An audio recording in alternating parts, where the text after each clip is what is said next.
Assalamualaikum warahmatullahi wabarakatuh. Kembali lagi dengan Ahmad Solin Prajamas mengenai umroh dan haji.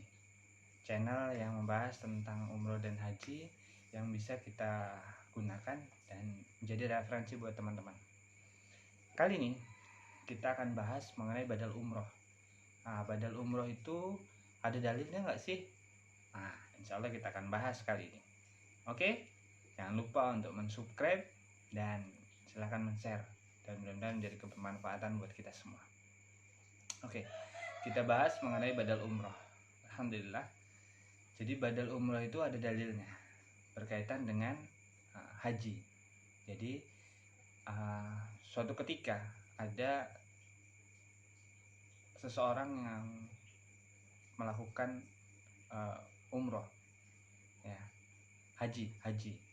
Dari Ibnu Abbas, riwayatnya dari sahabat kita, yaitu sahabat Ibnu Abbas radhiyallahu an, bahwa Nabi Muhammad SAW pernah mendengar seseorang itu mengucapkan, labaikan subromah, aku memenuhi panggilanmu ya Allah atas nama Subromah. Nah, terus Nabi Muhammad SAW lantas berkata, namanya siapa Subromah? Kemudian ia menjawab, sahabat itu menjawab, Subromah adalah saudaraku atau kerabatku. Nabi Muhammad SAW terus bertanya lagi, apakah engkau sudah berhaji untuk dirimu? Kemudian sahabat tersebut menjawab, belum. Ternyata belum. Nah, Nabi Muhammad SAW lantas memberikan saran, berhajilah untuk dirimu dahulu, barulah berhaji atas nama Subromah itu. Hadis riwayat Abu Daud, nomor hadis 1811. Dan ini terdapat beberapa perbedaan dari imam mazhab, tapi secara garis besar mereka membolehkan karena umroh itu berkaitan sama haji, ya, gitu, seperti itulah kira-kira teman-teman. Dan kenapa umroh ini bisa dilakukan, atau badal haji atau badal umroh itu bisa dilakukan, dan itu dilakukan untuk satu orang yang sudah meninggal.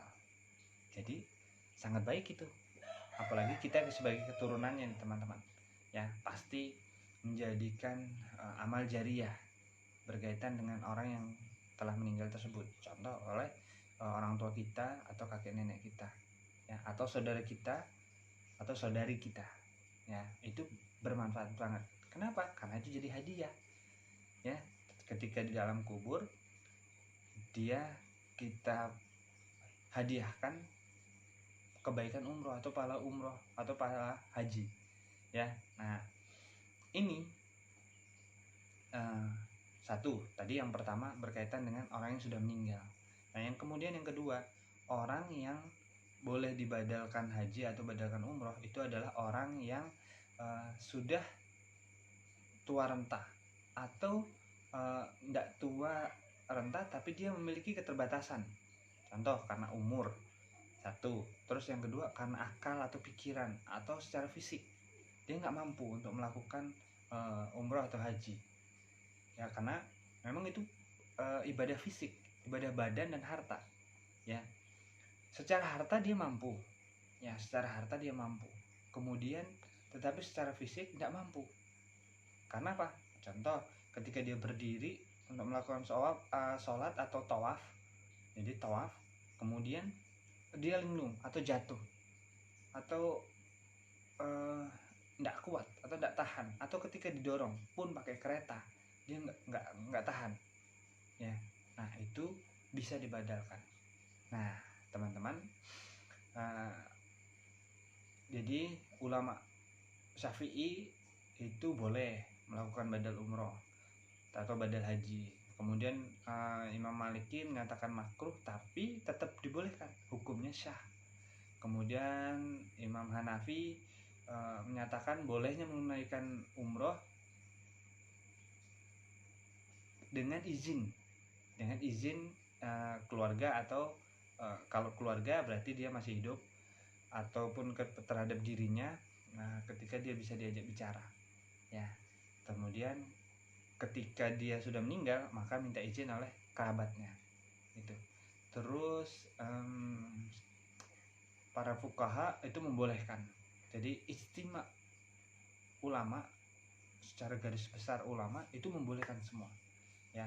Jadi penting, ini penting banget terutama kita yang memiliki kemampuan, karena menghadiahkan umroh atau haji itu masya Allah pahalanya luar biasa. Nah, ketika kita sebagai waris atau yang ditinggalkan itu kita berikan badal umroh atau haji, itu masya Allah kebaikan untuk si mayit, kebaikan untuk kita, kembali ke kita. Dan itu bukan buang uang ya, karena itu memang butuh biaya ya. Nah, tapi sekali lagi ini bukan soal uang. Pun ketika soal uang, maka Allah Subhanahu wa taala akan menggantinya, mengganti berkali-kali lipat, bahkan tak terbatas. Maka biayanya, apalagi biayanya nggak seberapa ketika kita melalui orang lain ya. Contohnya terutama yang sudah berhaji, sudah pernah berhaji, karena badal itu untuk yang bisa melakukannya adalah orang yang sudah pernah berhaji atau umroh. Jadi wajibnya sudah digugurkan oleh dia. Contohnya seperti itu. Nah, ketika kita memberikan kepada orang lain, maka biayanya nggak seberapa dibanding ketika kita sendiri yang berangkat ya. Aku mau berangkat untuk membadalkan, maka ketika haji maka biayanya seperti itu, seperti haji karena dia melakukan haji. Kemudian ketika umroh ya maka biayanya seperti umroh. Hari ini ketika haji yang kita plus itu sekitar ratusan juta, dan kita badalkan. Dengan niat badalkan itu berarti kita keluar 100 juta ketika kita sendiri yang melakukan. Memang ada perbedaannya memang ada. Nanti kita akan bahas perbedaan badalkan lewat orang lain atau lewat diri kita sendiri. Nah, itu nanti kita akan bahas videonya di video-video berikutnya. Tapi kita perbedaannya seperti itu. Ketika kita membadalkan lewat orang lain, maka lebih murah bahasa dengan biayanya. Itu lebih murah. Kenapa? Karena contoh kalau badal haji itu sekitar 10 jutaan. Terus badal umroh itu sekitar 2,5-an ya. Nanti insya Allah akan diberikan sertifikat, ada video-videonya kan seperti itu, karena memang ada nanti dokumentasi. Tapi itu tadi teman-teman, ketika kita memberikan badal umroh atau haji, maka sesungguhnya kita sebagai keturunannya insya Allah akan memiliki ganti yang terbaik ya, memiliki nilai yang lebih di mata Allah Subhanahu wa taala ya. Kemudian kita juga akan menjadi gimana? Ini seperti jariyah ketika kita membadalkan orang tua. Insya Allah ketika kita meninggal nanti, itu anak-anak kita juga bisa pesenin, atau malah kerabat kita. Dan contoh ketika anak kita 5, saya anak 5, kemudian saya biasa membadalkan umroh atau haji nanti orang tua yang sudah meninggal ya. Orang tua saya hari ini masih lengkap, tapi mertua saya dua-duanya sudah meninggal. Atau kakek nenek dari jalur ayah saya, dari jalur ibu saya, dari jalur mertua saya laki-laki, dan jalur mertua saya perempuan. Ada banyak nih, dan itu kesempatan banget. Ini kesempatan. Kenapa? Karena ketika kita memang memiliki kemampuan secara hartanya dan fisiknya, kita bisa melakukan badal secara sendiri atau lewat orang lain. Nah, ketika kita memang memiliki keterbatasan untuk tidak bisa berangkat terus, maka kita bisa melewati jalur yang lain. Nah, teman-teman juga bisa, nanti silahkan kontak saya untuk di deskripsi atau nomor WA yang ada di dalamnya. Kita akan bisa bantu untuk teman-teman membadalkan orang-orang tersayang dan tercinta kita.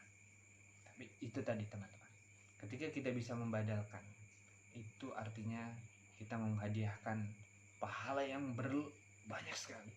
Ketika beliau ada di dalam kubur ya, ini masya Allah nih. Ketika beliau masukkan di dalam kubur, kemudian sudah kita tinggal 7 langkah, 7 langkah. Kemudian sudah malaikat pada memanggil, malaikat bertanya dan segala macamnya di dalam kubur itu. Kemudian besok kita telepon, Mas, boleh bisa bantu untuk badalkan umroh orang tua saya? Oh, Masya Allah. Kemudian dilakukan badal, ya. Itu seperti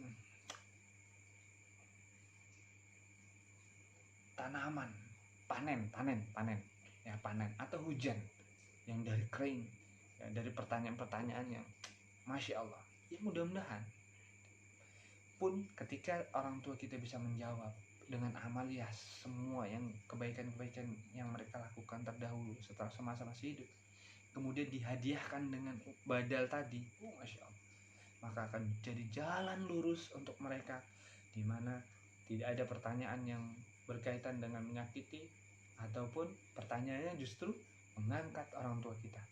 Benar? Insya Allah. Maka saran saya, ketika memang memiliki dananya, ketika memang memiliki kemampuan hartanya, ayo kita badalkan. Oke?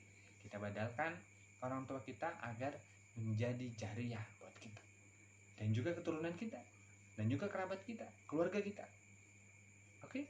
Dan mudah-mudahan informasi ini menjadi sangat bermanfaat dan bisa menjadikan kebaikan yang bernilai untuk diri kita dan juga orang tua kita di mata Allah Subhanahu wa taala, dan kita semakin disayang oleh Allah Subhanahu wa taala juga bersama orang tua kita dan juga keturunan kita. Karena kita membiasakan, apalagi kita menceritakan.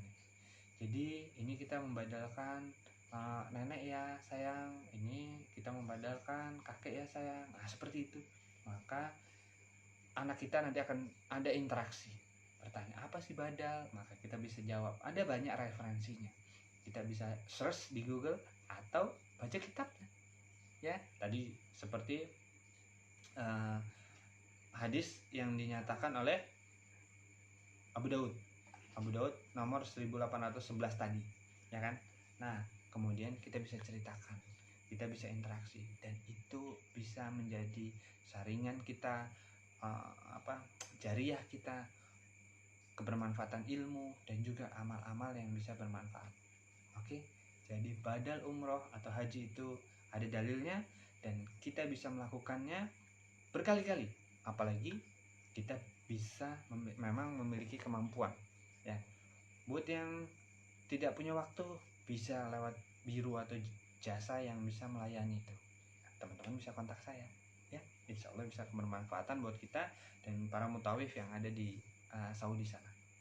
Oke, dan insya Allah menjadi kebermanfaatan buat banyak orang jika informasi ini teman-teman share, dan mudah-mudahan dengan share-nya itu teman-teman juga diberikan kemampuan oleh Allah Subhanahu wa taala untuk membadalkan orang tua atau orang terkasih teman-teman, ya.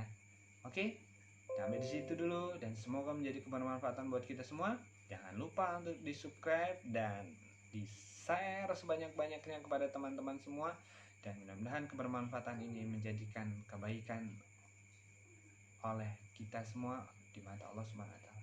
Barakallahu fikum ajmain. Billahi taufiq wal hidayah. Ahmad Solihin Prajamas di sini. Assalamualaikum warahmatullahi wabarakatuh. Barakallah.